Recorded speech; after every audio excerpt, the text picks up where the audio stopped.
Hey guys, listen, we're going to talk about the key foods on a ketogenic diet, okay? And those relate to key nutrients that you would need to consume. Now, let's start with vitamin C. Why do you need vitamin C on a ketogenic diet? Because we want to repair all the damage from the high levels of sugar and high levels of insulin, which, by the way, have to do with the vision and the arteries and the kidney and the nervous system. Vitamin C is necessary for that. It's also necessary to heal insulin resistance. Now, a lot of the vitamin C is in the vegetables, but people think that they're going to consume lemon juice from a bottle and pour it in the water and get all the vitamin C, but that's not true because all the vitamin C that you buy on the shelf is all pasteurized. It's cooked, it's heated, so you don't have any more vitamin C left.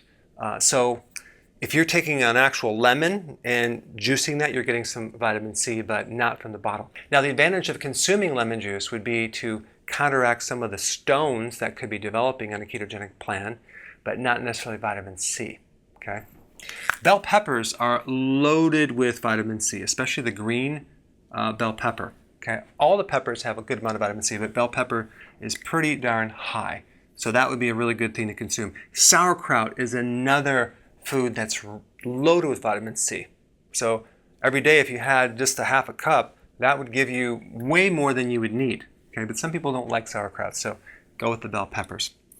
Omega-3 fatty acids. Salmon, make sure it's wild caught, and fatty fish, okay?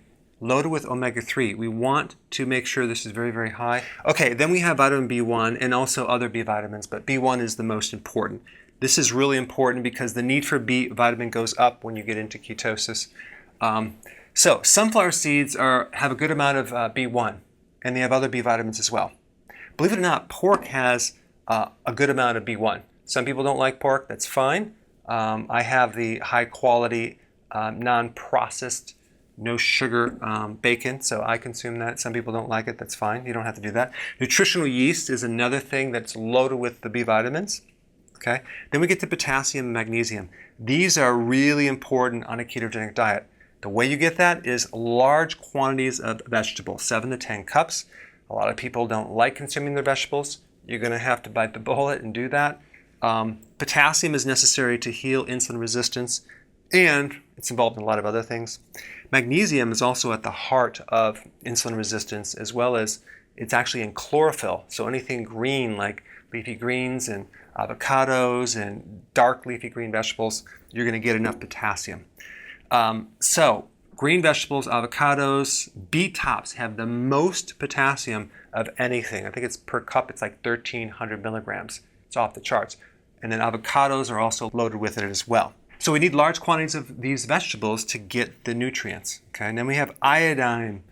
So this is another trace mineral that's actually hard to get unless you're consuming seafood, unless you're doing sea kelp. And iodine is really important for females with glandular tissue, with uterus, with thyroid, with the balanced estrogen. Very, very important, okay? And then we have iron. Red meat, okay, or organ meat. Very important in fortifying your blood so you can have endurance. Okay, then we have phytonutrients. What are phytonutrients? It's those plant-based chemicals that give you additional health benefits that go way beyond just vitamins and minerals and trace minerals and amino acids and fatty acids.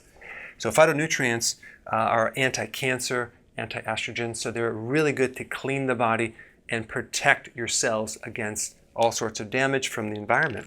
And to get these, you would want to consume sprouts.